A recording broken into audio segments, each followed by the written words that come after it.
closer economic ties then with China could be perhaps an antidote?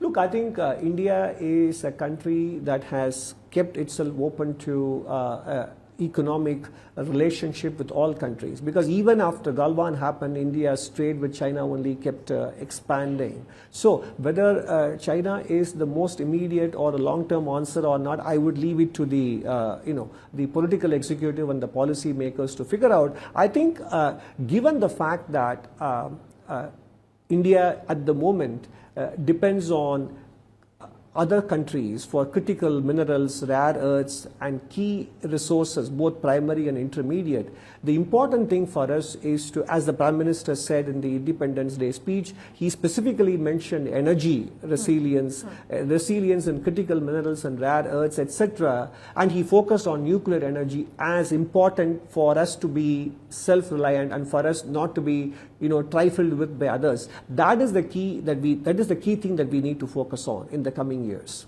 Interestingly, the Prime Minister has been speaking about Atmanirbharta. That's right. For quite some time, much before this entire tariff tension with the United States.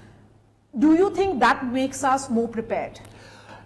Atmanirbharta is not in contradiction to export competitiveness or export excellence. In fact, what he has been speaking about is, in a way, an acknowledgement of how the world has been evolving. You see, during COVID time, we saw that even within Europe, some countries were unwilling to allow the export of personal protection equipment within the European Union.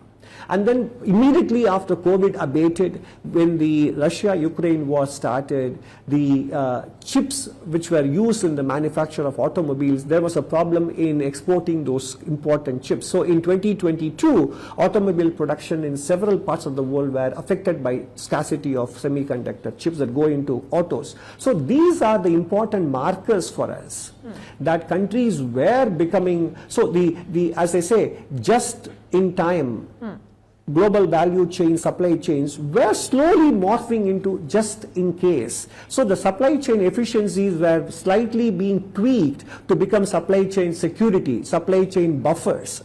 All these factors became as important as efficiency. So in some sense, we needed to create capacities for in our own country, while at the same time we need to benchmark ourselves to global standards in terms of being open to exports.